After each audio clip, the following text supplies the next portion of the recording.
नमस्कार। स्वागत है आपका कथा कल्प में। और आज की कहानी है महामारी। लेखक हैं स्वदेश दीपक और स्वर है प्रवीण दीक्षित का। कल ही बड़े का खत आया था। वह 4 दिन के लिए पत्नी और बच्ची के साथ आ रहा है।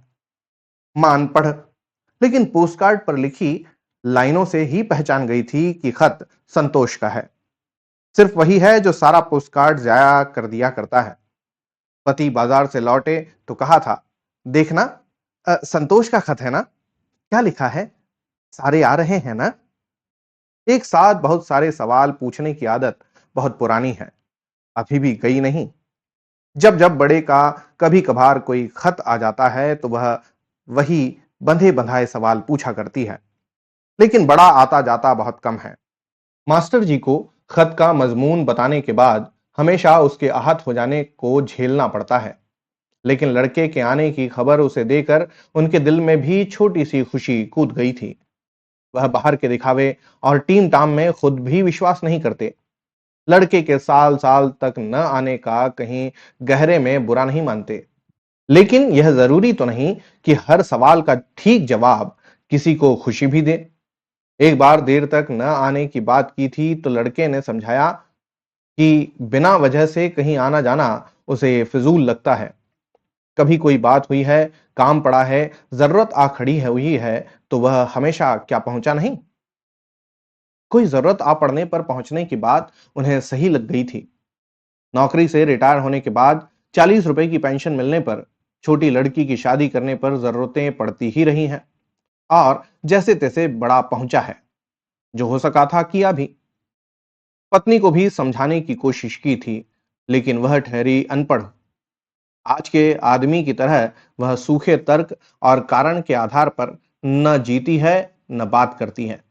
उसने बिफर कर कहा था कि क्या अपने लोग सिर्फ अब काम पढ़ने पर ही मिलते हैं? प्यार भी कुछ होता है ना? वह पढ़ लिख कर कितना सूखा हो गया है। लड़के के पढ़ने का विशेष श्रेय मां को जाता है।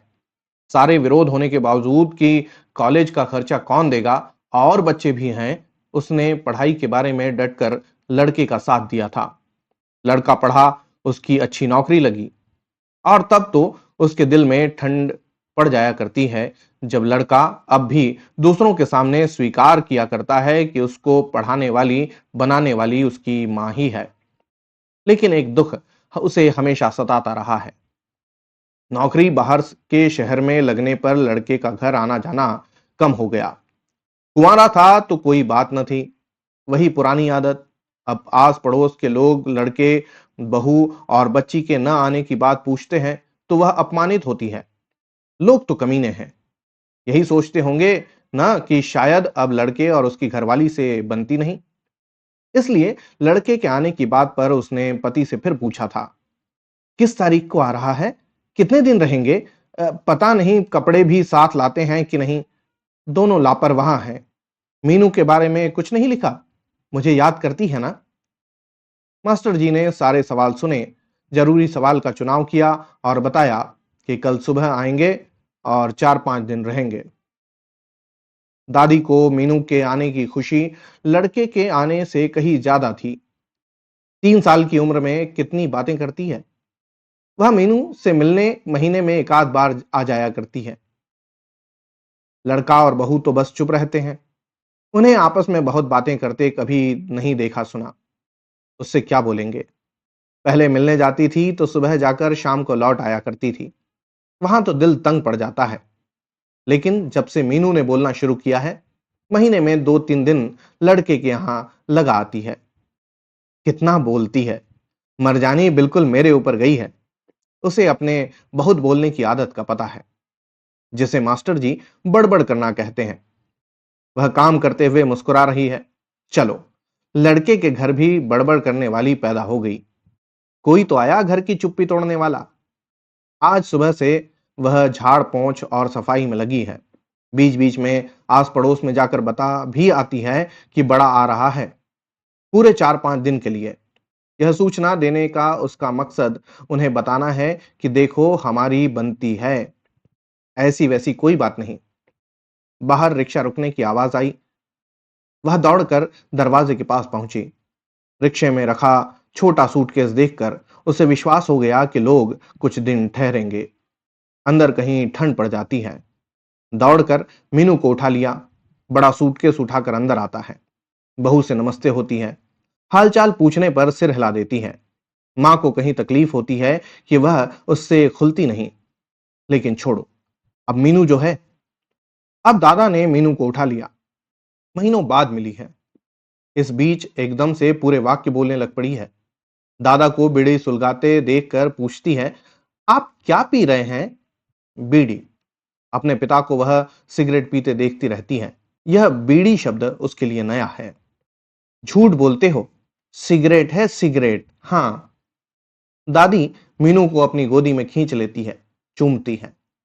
हाय राम, कितनी सयानी बातें करने लग पड़ी है।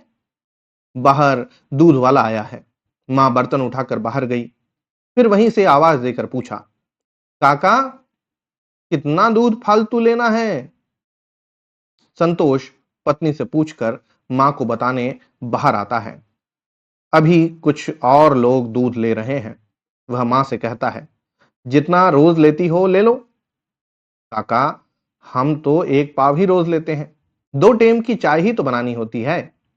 लड़का यह बताते हुए कि मीनू के लिए 2 किलो दूध ले लो, कहीं कसूरवार महसूस करता है। उसे लगता है कि मां का चेहरा 2 किलो की बात सुनकर क्षण भर के लिए बुझ गया। उसे याद आया, घर में हमेशा इतना ही दूध आता रहा है। हाँ, 5 भाई बहनों में जब कभी कोई बीमार पड़ता था तो उसे पीने के लिए दूध मिला करता था, बतौर दवाई। तब से दूध देखते ही उसके दिल में बीमार होने का एहसास आ जाता है। अब उसके थोड़े दिन अच्छे हैं, लेकिन दूध से नफरत है। वह अपने अर्ध जागृत मन में हिसाब भी लगाया जा रहा है, मीनू सिर्फ 4 दिन में यहाँ का महीने भर का दूध का बजट पी जाएगी। माँ ने नाश्ता बना लिया। पराठे, चाय, अचार। चौथाई सदी से चली आ रही खाने की एक ही फहरिस्त। मीनू दादी की गोद में बैठकर खाएगी। 2-4 ग्रास वह आजकल खा लेती है। वह बड़े गौर से खाने का सामान देख रही है। दादी, अंडा नहीं बनाया? कमरे में क्षणिक चुप्पी छा गई। संतोष कहता है, मेरा अच्छा बेटा, ऐसे ही खा ले, कल बना देंगे। बहू भी अपनी तरफ से छोटी सी सफाई देती है। घर भी कभी कभी थोड़ा सा ही खाती है। मम्मा झूठ बोलती है। हाँ, थोड़ा सा ही खाती। एक खाती हूं, एक। मीनू जवाब देती है। अब संतोष उसे डांट देता है। माँ मास्टर जी को कहती है कि वह शाम को अंडे लेते आए। साथ ही साथ उसका अनपढ़ दिमाग यह अंदाजा भी लगाए जा रहा है कि रात की सब्जी के पैसे अंडे खा जाएंगे। उन दोनों बूढ़ों को रात को सब्जी की जरूरत पड़ती नहीं। सुबह आधा पतीला दाल बन जाती है जो रात तक चल जाती है। बाहर आंगन में सब्जियों का छोटा सा बाग है। मौसम आता है, थोड़ी सब्जी उगती है तो ही बनती है। वह सुबह ही बैंगन के पौधों के बड़े बड़े पत्ते उठाकर 2 गोल बैंगन तलाश चुकी है। छोटे हैं तो क्या, तोड़ लेगी। एक टेम का काम तो चल जाएगा। मीनू 2 ग्रास खा लेने के बाद दूध मांगती है। बहू उठकर रसोई में जाती है। मीनू की बड़ी वाली बोतल भर कर लाई। मीनू लेट गई और लगभग एक ही सांस में सारा दूध पी जाती है। दादी सोचती है कि 5 बार में सारा दूध पी जाएगी। वह बहू को सलाह देती है, काकी, इसे रोटी खिलाया कर। अन्न अंदर जाएगा तो कुछ मोटी होगी। देख तो सही कैसी सूखी पड़ी है। बहू पति का नाम लेकर ही बुलाया करती है। बताती है कि मैं खिलाने लगती हूं तो संतोष गुस्सा हो जाता है। कहता है, इतनी जल्दी रोटी शुरू नहीं करनी। मां संतोष की तरफ देख रही है। बेटा उसे कैसे समझाए कि वह छोटी मीनू के माध्यम से अपना बचपन सुखद रूप में पहली बार जी रहा है। उसे आज भी याद है, जब से होश संभाला हाथ में रोटी का टुकड़ा और चाय का गिलास ही रहा है। अगर बच्ची रोटी खाने की जिद करती है तो उसे अपना घिनौना बचपन याद आ जाता है। तब अन्य बच्चों को बाजार की कोई भी चीज खाते देखकर उसका जी कितना ललचाता था। जब मां से पैसे मांगने की जिद पर अड़ जाता था तो आमतौर पर पिटाई ही होती थी, क्योंकि घर का राशन पानी खरीदने के बाद मां के पास देने को कुछ बचता ही न था। तब उसे अपनी मां से बेअंतहा नफरत थी। कितनी बुरी है, कभी कुछ नहीं देती, ना समझ जो था। अब जाकर कहीं समझ आया है कि पैसे का, पूंजी का यह गलत वितरण, असंतुलन, वह कुल्हाड़ी है जो हमारे संबंधों को काट कर फेंक देती है। दादा ने नाश्ता कर लिया। वह बीड़ी सुलगाते हैं तो मीनू फिर टोकती है, दादा, यह सिगरेट मत पियो, गंदा, बू वाला। पापा वाला पिया करो। हाँ नहीं तो। दादा उठकर आंगन में आ गए। मीनू की ममा उसे डांटती हैं, मीनू, बड़ों से ऐसे नहीं कहते। देखो, मैं तुम्हारे पापा को ऐसा कहती हूं? हाँ, कहती हो सिगरेट मत पियो, बू आती है। मीनू उठती है, मटकती हुई बाहर आंगन में आ गई। कुछ टमाटर के पौधे हैं, कुछ भिंडी, कुछ बैंगन और साग वगैरह। मीनू एक एक करके सबके बारे में दादा से पूछ रही है। फिर कहती है, मैं इनको छू लूं, खराब तो नहीं होंगे? दादा उसका सिर थपथपाकर छू लेने की आज्ञा देते हैं, साथ ही हिदायत देते हैं कि पत्ते मत तोड़े। थोड़ी देर में छू लेने से उसका मन भर जाता है। पूछती है, दादा, सुंदर फूल कहाँ है? उसे अपने घर के छोटे से आंगन की याद है, जहां सारा साल रंग बिरंगे फूल इठलाते रहते हैं। उन पर उड़ती तितलियों के पीछे वह छोटी छोटी दौड़ें लगाती है। वह अब भी दादा के जवाब के इंतजार में है। अगला सवाल पूछती है, दादा, तितली कहाँ है? सब्जी के पौधों के हिलने से उन पर बैठे मच्छर उड़े। एक दो ने मीनू को काट भी लिया। अब वह दादा के चुप रहने और मच्छरों के काटने से झुंझला गई। कहती है, दादा, यह पौधे तोड़ दो, गंदे, छी, मच्छर काटता। दादा के पास उसके सारे सवालों के जवाब हैं, लेकिन जवाब देने की हिम्मत नहीं पड़ रही, क्योंकि उन्हें फूलों और सब्जी के फर्क का पता है। लेकिन मीनू का क्या कसूर? बचपन में शायद उन्हें भी फूल और तितली अच्छी लगती थी। थोड़ा बड़ा होने पर गरीब जिंदगी की सच्चाइयों का पता चला। अपने आप फूल भूल गए थे, तितलियां भूल गई थीं। मीनू के इन सवालों से वह अंदर से हिल गए।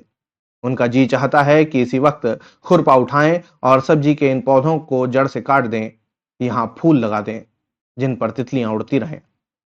वह इन्हें नहीं देख सके। बेटा संतोष नहीं देख सका। क्या तीसरी पीढ़ी भी बिल्कुल पहले वाली पीढ़ियों की सी जिंदगी बिताएगी, बिना फूलों के, बिना तितलियों के? उन्हें पता है कि यह फूल तितलियां शायद मीनू के भाग्य में भी सिर्फ कुछ दिन और हैं। बेटा जो कमाता है वह जानते हैं, घर के जो खर्च हैं वह जानते हैं। बड़ी जल्दी बेटे के आंगन से भी फूलों के पौधे उखड़ जाएंगे, तितलियां उड़ जाएंगी। वह जानते हैं वहां भी जल्द ही सब्जियां लग जाएंगी। वह जानते हैं बदसूरती, गरीबी, अभाव बच्चों की जिंदगी में शुरू से आ जाएं तो उनका क्या होता है, वे क्या बन सकते हैं, वह जानते हैं। क्योंकि सारी उम्र उन्होंने प्राइमरी स्कूल में गरीब बच्चों को पढ़ाया है। लेकिन मीनू को तो अभी इन दुखों का पता नहीं। वह मच्छरों का काटना भूल चुकी है, फिर से पौधों के बीच मटक रही है। उसने बैंगन के पौधे के लंबे पत्तों को हाथ से पीछे किया। गोल गोल बैंगन देखकर चहक उठी। ओ दादा, देखो कितने बड़े आलू हैं। दादा मुस्कुराए। उन्होंने कहा, मीनू बेटे, आलू नहीं, बैंगन। अच्छा, कितना बड़ा बैंगन, मैं एक तोड़ लूं? दादा अब सतर्क हो गए। बैंगन की सब्जी बेटे बहू के लिए कल दोपहर बननी तय हुई है। अभी से मीनू तोड़ लेगी तो खराब हो जाएंगे। वह उसे कहते हैं, मीनू, कल तोड़ेंगे।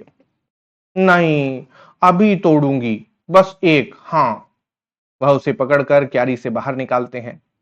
अब बच्ची पर जिद सवार हो चुकी है। वह ऊंचा ऊंचा रोना शुरू कर देती है।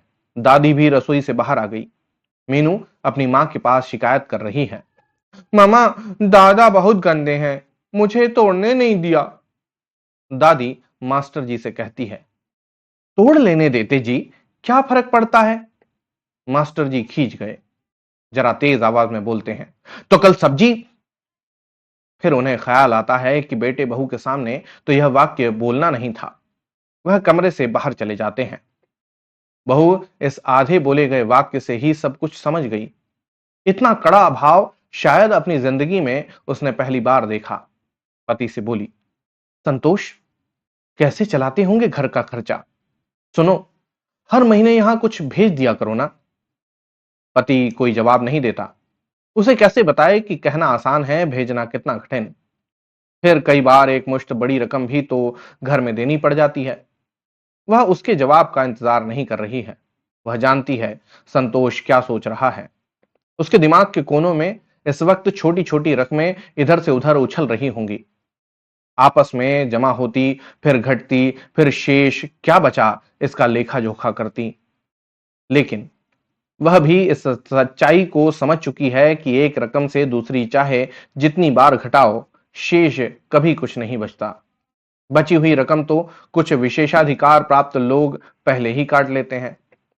लेकिन क्योंकि पति पत्नी जिंदगी का सच एक दूसरे से हमेशा बांट कर रखते हैं, इसलिए किस्से कहानियों वाला तनाव उनकी जिंदगी में कम ही आता है। वह पति को सलाह देती है, सुनो संतोष, मीनू तो इनका 4-5 रुपए रोज का खर्च करवा देगी। ऐसा क्यों नहीं करते, मां को खर्च के लिए कुछ रुपए दे दो ना। मैंने ये सोचा था, लेकिन पैसे देने की हिम्मत नहीं हो रही। कितना अपमानित महसूस करेंगे। मां को कितना चाव था मीनू कुछ दिन यहां रहे। अब बच्चों का खर्चा मुझसे तो दिया न जाएगा। ठीक है, वहां से वापस जाने के बाद कुछ रुपए मनी ऑर्डर से भेज देना। संतोष चुप। उसे कैसे समझाए कि इन घरों में हर दिन के खर्चे की रकम बंदी बंधाई होती है। कोई अपना भी कुछ दिनों के लिए आ जाता है तो इनके आने वाले कुछ दिनों की रोटी खा जाता है। वह जानता है कि अमूमन मां सुबह ही दाल का आधा पतीला बना लिया करती है, दोनों वक्त के खाने के लिए। एक अतिरिक्त सब्जी बनानी पड़ती है। मीनू को दोबारा भूख लग चुकी है। हमेशा की तरह आज्ञा देती है, ममा, भूख लगी है, दूध ला। अब ममा को भी घर में घट रही हर रोज की त्रासदी का आभास हो गया है। मीनू इतनी जल्दी जल्दी दूध पिएगी तो शाम तक सारा दूध खत्म कर देगी। नहीं बिट्टू, खाना बन रहा है, आज तो मीनू हमारे साथ छोटी गोगी खाएगी। लेकिन मीनू इस तरह के नाटकों से छलावे में नहीं आने वाली। कड़क कर कहती है, मामा, तू बकबक मत किया कर। हाँ नहीं तो मैं दूध पीऊंगी। पत्नी संतोष की और मदद मांगती निगाहों से देखती है। वह कहता है, यह मानेगी क्या? दे दो, मैं शाम को बाजार से और दूध ले आऊंगा। मीनू गटागट दूध खत्म कर देती है। फिर वह रसोई के दरवाजे पर खड़ी होकर दादी से पूछती है, दादी, तू क्या बना रही है? अपने लाल के लिए खीर बना रही हूं, खाएगी ना? हाँ, मुझे खीर बहुत अच्छी लगती है। दोपहर के खाने के लिए सब बैठे हैं। दादी कटोरी में खीर डालकर सबसे पहले मीनू के आगे रखती है। मीनू खीर को देखती है, फिर मुंह फेर लेती है। खाओ ना बेटे। मैं नहीं खाती। क्यों?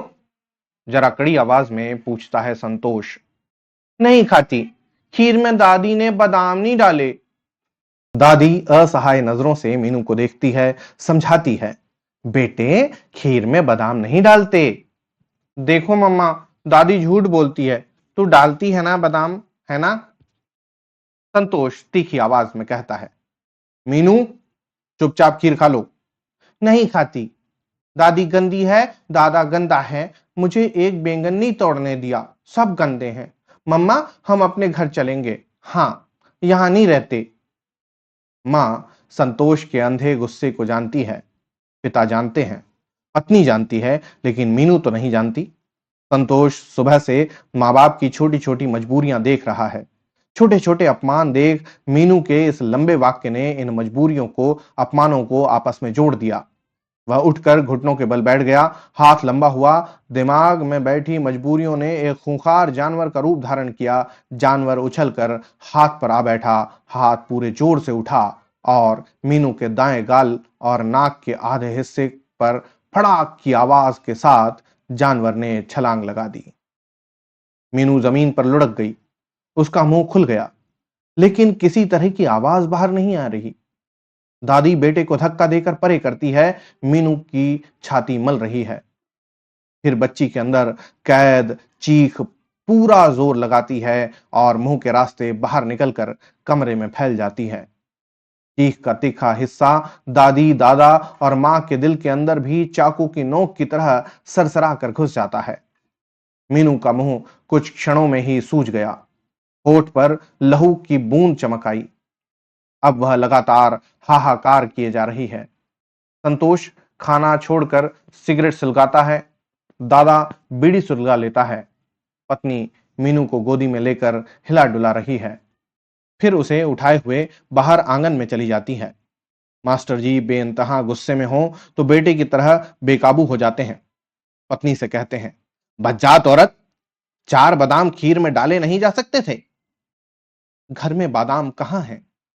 उफ, इस घर में कभी भी कुछ हुआ है क्या? वह जानती है इस वक्त मास्टर जी को जवाब देना ठीक नहीं। पता उन्हें भी है कि इस घर में बादाम कभी खरीदे ही नहीं गए। वह डरते डरते बेटे से कहती है, काका, तू पागल हो जाता है। इतना गुस्सा कितनी जोर से मारा है, खून निकल आया है। कान फट जाता तो? बच्ची को समझ थोड़ी ही है, उसका क्या कसूर? जानवर दिमाग में वापस आ बैठा। उसके अलग अलग अंग दिमाग के अलग अलग हिस्सों में बंट गए। पता संतोष को भी है कि कसूर बच्ची का नहीं। पता उसे भी है कि कसूर किन लोगों का है। लेकिन क्या हो सकता है? कभी तो कुछ होगा ही। वे लोग इतिहास को भूल गए हैं। इतिहास क्या उन्हें माफ करेगा? पत्नी बाहर से ही उसे आवाजें देती है, अब चुप भी तुम्ही से होगी, जरा बाहर बाहर आकर उठा लो। संतोष मीनू को गोद में लेता है। वह उसकी छाती के साथ सिर रखकर और जोर से रोने लग पड़ती है। लेकिन वह उसे छोटी छोटी कहानियां सुनाकर जल्दी जल्दी मना लेता है। मीनू का गाल और होठ अभी तक सूजे हुए हैं। सब लोग फिर खाने के लिए बैठे हैं। मीनू अब चुपचाप बिना बादाम की खीर खा रही है। पापा साथ साथ उसे भालू वाली कहानी सुना रहे हैं। खाना खत्म हो गया। मीनू दादी से कहती है, दादी, जल्दी फ्रूट लाओ, मैं खाकर नीनी बाबा करूंगी। संतोष मीनू को घूर कर देखता है। वह थोड़ी देर पहले पड़ी मार को भूली नहीं।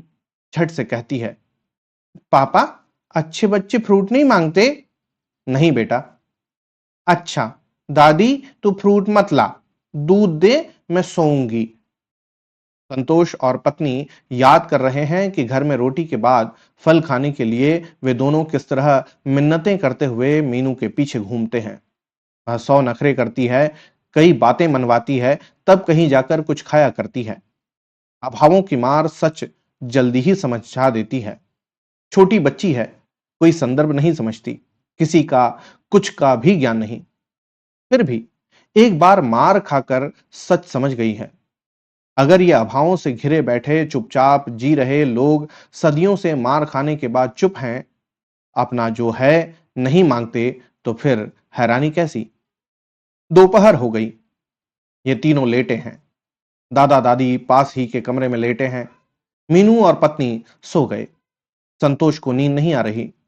वह गुसल खाने जाने के लिए उठता है। गुसल खाने और साथ वाले कमरे की खिड़की जिसमें माँ बाप सोए हैं साझी हैं। वे दोनों आपस में बात कर रहे हैं। अच्छा, पैसे हैं? आखिरी दिन है, खत्म हो गए होंगे। नहीं है, मांग लूंगा। छोटी सी चुप्पी। फिर मां की आवाज, संतोष जल्दी वापस जाने के लिए कहे है तो रोकना मत। अच्छा करता है यहां नहीं आता। मां का एक एक शब्द किसी महामारी के कीटाणुओं की तरह हुआ संतोष के शरीर में प्रवेश कर रहा है। फिर उसे लगता है कि ये कीटाणु दरवाजे से बाहर निकल रहे हैं, निकल गए हैं, आस पड़ोस के घरों में जाकर लोगों के शरीर में घुस गए हैं। घर घर में, शहर दर शहर कीटाणु पहुंच चुके हैं। महामारी फैल चुकी है। आदमी का आदमी से, मां का बच्चों से, पिता का बेटे बेटियों से संबंध काटती महामारी। यही मां है। न आने की वजह से कितना गुस्से में थी, झगड़ती थी, खत लिखवाती थी। यहां पहुंचे थे तो आज सुबह इसका चेहरा कितना रोशन था। यही मां है, चाह रही है मीनू, वह और संतोष आज ही लौट जाएं। संतोष दीवार पर लगे शीशे में अपना चेहरा देखता है। अपनी सुनी सुनी आंखों में अपने भविष्य के छोटे छोटे दृश्य देखता है। मीनू बड़ी होगी, उसकी शादी होगी, वह अपने बच्चों के साथ उसके घर में आएगी, तब शायद उसके साथ भी यही कहानी दोहराई जाए। फिर वह आंखों पर हाथ मलकर इन दृश्यों को मिटा देता है। वह आज ही लौटने का निर्णय कर लेता है। शाम का वक्त है। संतोष रिक्शा बुला लाया। तीनों रिक्शा में बैठते हैं। मां कहती है, काका, यह क्या? कुछ दिन रहते? वह झूठ बोल रही है। नहीं, कोई जरूरी काम याद आ गया, फिर आएंगे। वह झूठ बोल रहा है। दादी की आंखों में आंसू देखकर मीनू कहती है, दादी, अच्छे बच्चे नहीं रोते। मैं फिर आऊंगी। तब अंडा भी नहीं मांगूंगी, दूध भी नहीं मांगूंगी, फ्रूट भी नहीं मांगूंगी। पापा गुस्सा होते हैं। रिक्शा चल पड़ता है। दादा दादी बहुत देर तक मीनू का हवा में उठा बाय बाय करता हाथ देखते रहते हैं।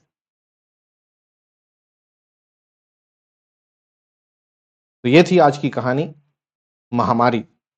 स्वदेश दीपक एक तेज धार वाले लेखक हैं। इनकी कुछ कहानियां मैं पहले भी सुना चुका हूं, और भी इनकी कहानियां मैं धीरे धीरे आपके साथ, आपके समक्ष लाता रहूंगा। होती है अगली कहानी में फिर मुलाकात। तब तक के लिए धन्यवाद और जय हिंद।